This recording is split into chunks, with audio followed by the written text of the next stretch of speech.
Everybody, welcome back.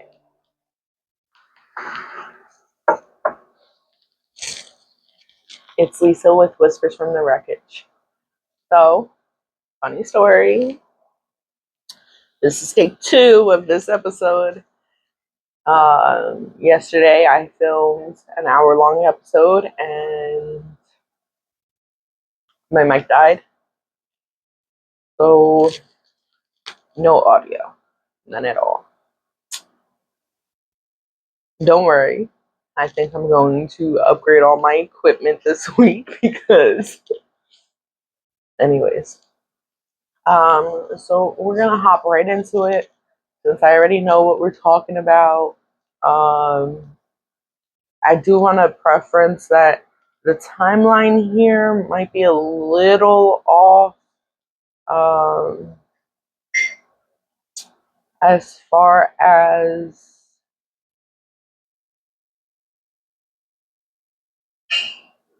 like how the order happened, but all these things happened within the time period we're talking about. So let's just hop right into it. Things I left out, because if you watched last episode, we went up to the end of 8th grade. Prior to the end of 8th grade, my father lost our house. So the three of us moved up the block to my grandma's house, lived on the 3rd floor in a 1-bedroom. Because I was the female of the group, I did get the bedroom, and I split half of it with my father so that he could keep his clothes in there. So that was one very important part of the story that I missed out on. Now we're going to jump into 9th grade. Ralph attempted to sexually assault me again. And I managed to get away. And I had left the house and messaged my best friend. I was like, I need you. And I disclosed to her what was going on and what had happened. And we started walking around and walking down Main Street. This was like our normal thing to do. We walked to the CVS. This was an officer that we had gotten close to over the summer. Just because we saw her around, we walked the streets, or we walked the, Main Street. We were in the parking lot. We were kind of just out of the house as much as we could be. And, we went up to the officer. She was with another officer, and we said, hypothetically, if this happened, what would, what are the girls' options? Like, what would happen? And they explained, what would happen, and then the officer that knows us looked at us and goes, you guys have something to report, or is this just a hypothetically? And I'm getting ready to say it's hypothetical, and my best friend looks at me and goes, Lisa, this is never going to stop unless you stop it, unless you stick up for yourself. And so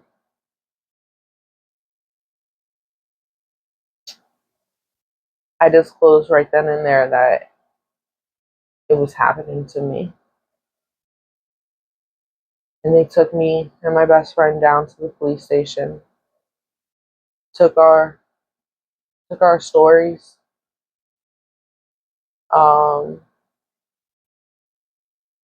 released my best friend, and I was still there. I remember the room just being very cold, long and cold. That's what I remember. It was a giant table with chairs and very cold. And I remember my father coming and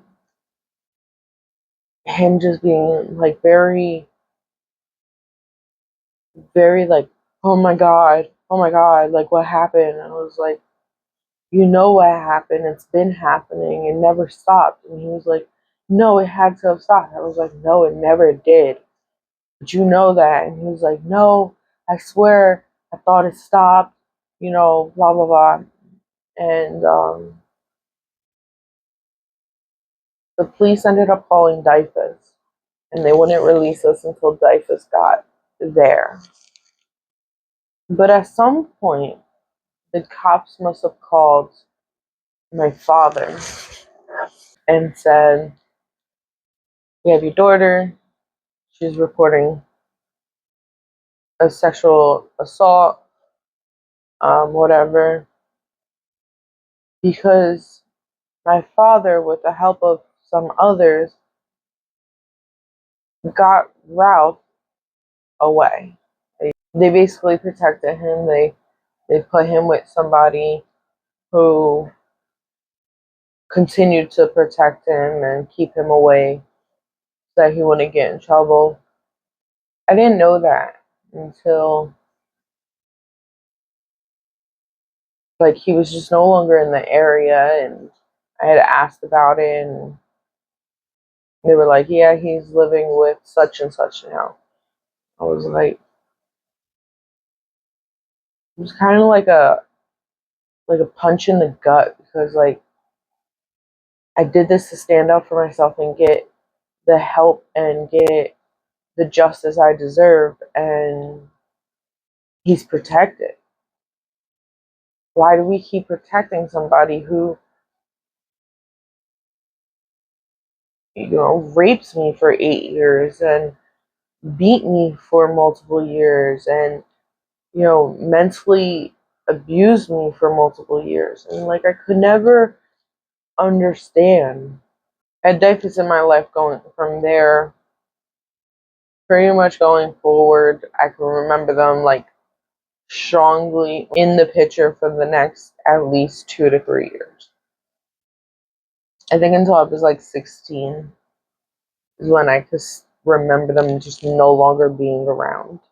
As soon as the situation happened, I remember my father becoming a bad alcoholic, to the point where slowly, like, the food and the food in the house just started turning into beer. And things were getting hard. Like, one day, my friend wanted me to, I think, spend the night with her or something, but we were hanging out beforehand. So, joking around, I had taken one of my father's beers. And um, I left, he thought I left the house with it. I left it on the stairs going down. Um, so it was in the house the whole entire time. And um, he's like yelling at me on the phone and basically saying I'm not allowed to spend the night at my friend's house anymore, and just going off on me. And so I ran home. I was a teenager. I'm just gonna do what I wanted to do, um, and that was kind of my mentality during this time period. Was I'm gonna do what I want to do, because obviously I'm the only one taking care of me, so what's the difference? Like, I went home and me and my father got into some type of argument or fight or something, and he was obviously already drinking for the night, and the fight got bad. I think he ended up grabbing my phone And I'm trying to get my phone back from him, and glasses are breaking. We're in the kitchen, and we're both throwing a fit. And I remember grabbing, he had a chain on, so like one with the metal balls.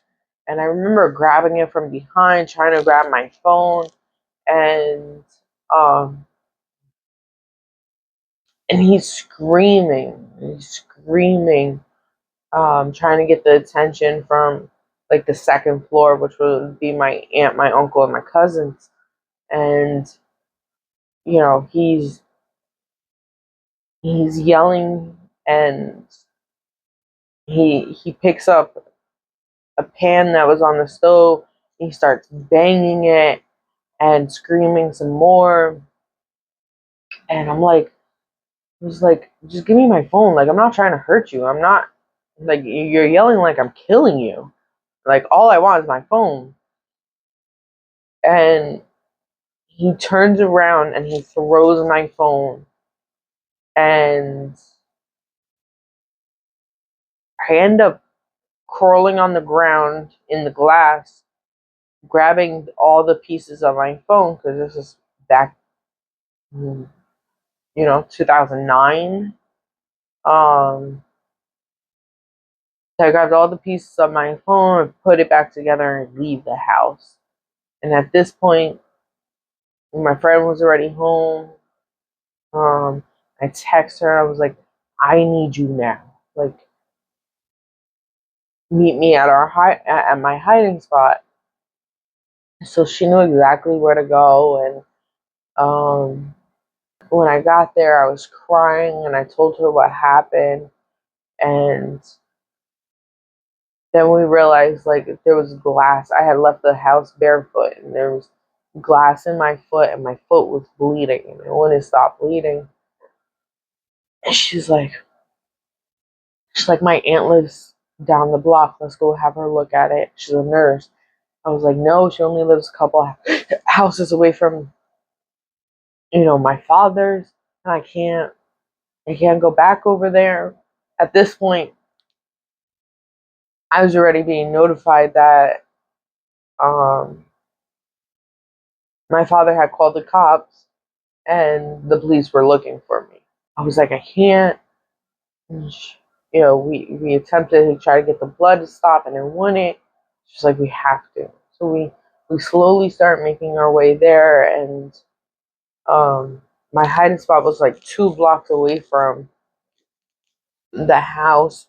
And so by the time we got to the next major intersection before the final stretch to the house, a cop had pulled up on us, and he called the ambulance, and they looked at my foot. And then once I was all cleared by the ambulance, they immediately arrested me, put me in handcuffs, read me my rights, and took me down to the police station, where I was booked, fingerprinted, mugshots. Like, I was booked. I was going to jail. Um, I remember sitting there while they were finishing up their paperwork, and he says to the guy, like, the guy officer who's filling out my paperwork says to another police officer, like, make sure you bag the pot of beans. Like, what are you talking about? And it came out that my father reported that I beat him um with the pot of beans. So I was going down for aggravated assault with a deadly weapon. And I was like, this is hilarious. Like, I never even touched those beans, fingerprint them. Like, I never touched the beans.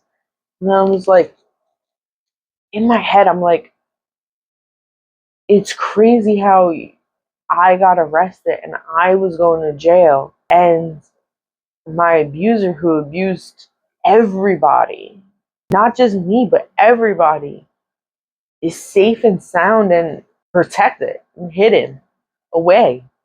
It's like, it's crazy. So I was arrested, taken down to the Green Monster juvenile side, where I sat for hours waiting for him to be released. And my uncle, I was released into my uncle and my aunt's custody on house arrest, where I was only allowed to go to school and come home. And I lived between the second floor and the first floor of the house because I had to stay away from the victim. Well, during this time, I had to stay after school one day, and I missed the after school bus, so I had to take the after school bus. If you know our high school, you know what I'm talking about. But I remember getting home, and my aunt's like, "They were coming to arrest you. Like, you were supposed to be home an hour ago." Like, I was like, "I missed the bus. Like, there's nothing I can do." And it wasn't fun. It wasn't a fun experience. Like, you have this big bulky thing on your leg, and you're trying to hide it while you're in school, and you're only allowed to go a certain amount of feet within the stupid thing, and you have to remember to chart. It was a lot, and it wasn't fun at all. And we went to court.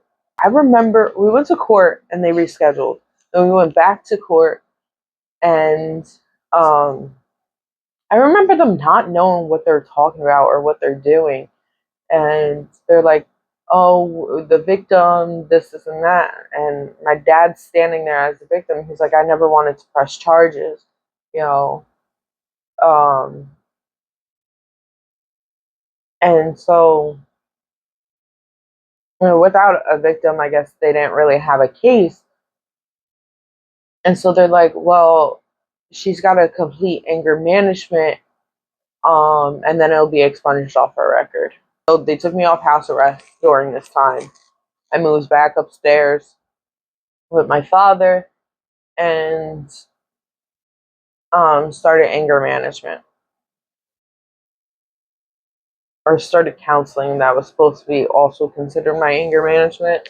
The counselor that I had started with, she she wasn't.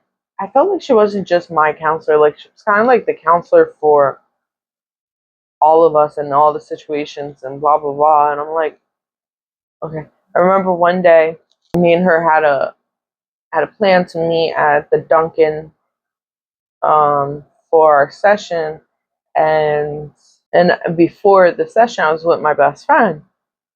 And one thing about me is, don't play in my face. Like, don't try to touch my face. Don't try to, like, don't don't do it. Like, don't put your hand in my face. Don't do it jokingly. Don't do it seriously. Like, I'll snap. And to this day, it's still my biggest pet peeve. And so she kept playing in my face. I was like, "Look, another time we're going outside and we're fighting." So she did it. I was like, "All right, let's go." So me and her walked outside. We started fighting. I flipped her by her hair. Then we're fighting some more. And then my therapist showed up and broke it up. And she ran home crying. And so now I'm heated talking to my therapist. And, you know, I feel like that was like one of the last times I actually dealt with that therapist. My next therapist, she was supposed to be my therapist because she dealt more with the trauma side of things, like the abuse. The time came where she was like, "Oh, let's bring your." I was butting heads with my father a lot, and she was like, "I think we need to have a sit down." I was like, "No, I'm good." She's like, "No, I think we need to have a sit down, and bring your father in." So he came into the first one, whatever. Then for the next couple of weeks, he was in every single one, to the point where the last time I went and saw her, he he was in there by himself for like most of my therapy session, And then she brought me in, and she's like, your father has something he wants to tell you. And then my father was basically, he had experienced something in his life, and it was kind of rolled under the carpet. So that's what he felt like. He did the best he could, and I know that, or the best he felt he could have. I felt like it was an excuse. Like, oh, we couldn't help you because I was never helped. Like, it wasn't a fun experience. Like, I'm supposed to, you know, be okay with this. Like, oh, I never got the help I needed because you never got the help you needed. Like, and honestly, I felt like because you never got the help you needed, you would have been more protective and been like, no, I'm going to make sure she gets the help she needs. And it never happened. So I did see that therapist I feel like a few more times, but like, it was more like, I don't know if I could trust you. Like, I feel like you're more on my father's side than helping me get through what I needed to get through. And so the last thing I'm going to bring up is, oh no, forgot to talk about my ex. All right, so in the in the summer between 8th grade and ninth grade, I met this guy, um, who was way too old for me to be dating, and um, like I was 14, he was 20, 21, um, and he had met my father, and my father had one rule because my father kind of knew like I was gonna do what I wanted to do, so like he tried to establish rules. Like, I have one rule: she's not allowed to drive in your car. Mind you, I had already been in his car almost every day, whatever. He had gotten a new car, and he kind of came to show it off and whatever. And I had gotten in the car, and we're driving down the street, and we could see a cop make a U-turn. Like, we had passed the cop, and then the cop turned around, and my ex took off. I was in a high-speed pursuit. Um, and he ends up pulling over. Like, I remember screaming at him, like, "What are you doing? Why would you do this?" Da, da, da. And I think he said his plates weren't good or something. And I was like, "So over a ticket, you're gonna be arrested?" So he pulls me over. We come up with some dumb excuse, um, on why we're together. Because again, I was 14, he was 20, um, and maybe 21. So we pull over, cops arrest him, pull me out of the car, arrest me. I get brought back to my father, who has signed a release form, and he obviously goes to jail. He was released later that day, but he went to jail, or the following day, actually, because this was overnight. And that was prior to me going on house arrest. This whole thing was prior to me going on house arrest. So these were all like bad things, like that were like feeding into all this negativity and me just doing what I wanted to do. So that was the second time he told me to be home by a certain time, and we were dropping off my friend. My father was with his boss, and um they came searching for us, and he found us pulled in front of my ex's car, and starts chasing my ex around his car and up and down the block with a baseball bat. And then he climbs on top of my ex's car, and I'm in my dad's boss's car. I'm like, yo, just leave, just drive off and leave. And my dad's beating on his car, and finally my ex pulls off and leaves, and my dad's boss was like, you can't see this man anymore. I was like, who the fuck are you? She was like, you now work for me, and I expect you to be at the job every single day after school. So like they kind of made it so that like I couldn't see him anymore. Like I walked to Verona every day after school, um and worked until late, and then went home with my father. So there was no way to see this guy anymore. Fast forward in April of my freshman year, I had a crazy freshman year.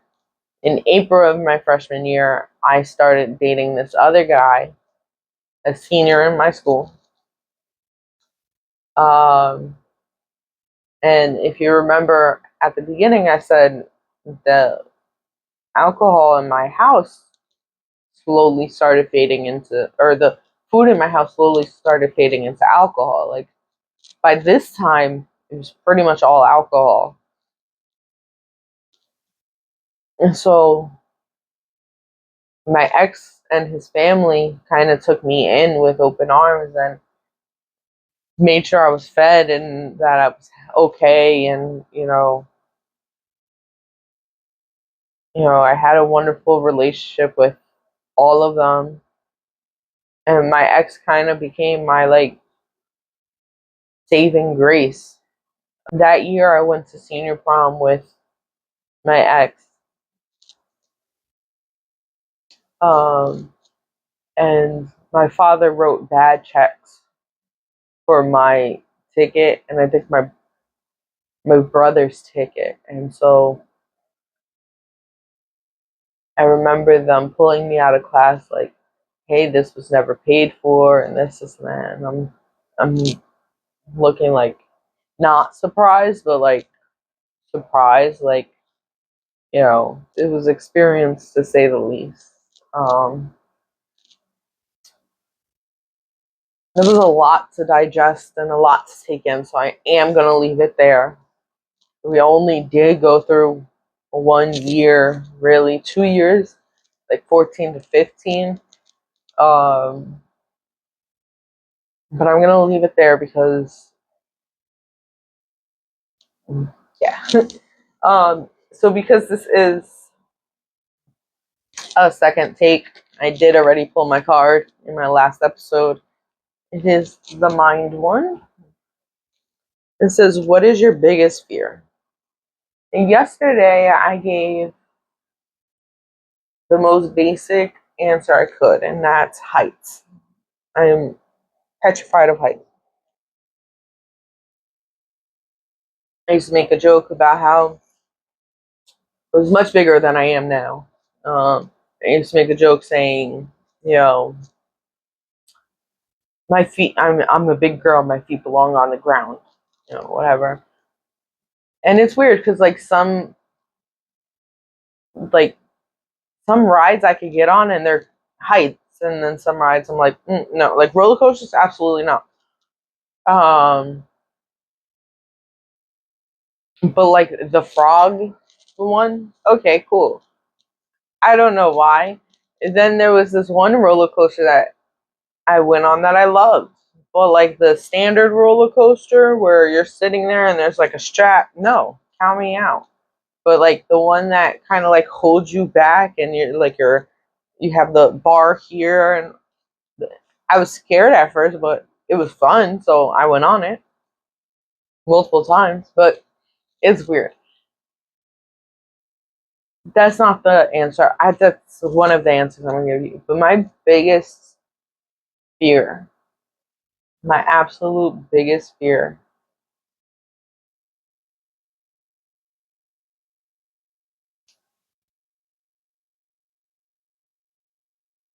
is to give my all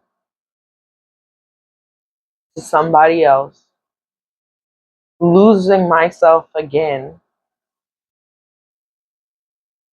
and then they just leave.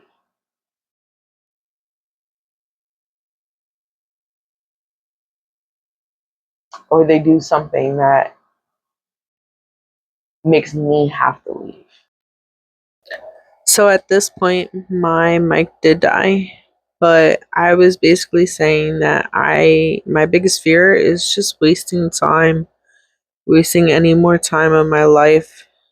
Tomorrow's just not promised. So, all right, guys, until next time.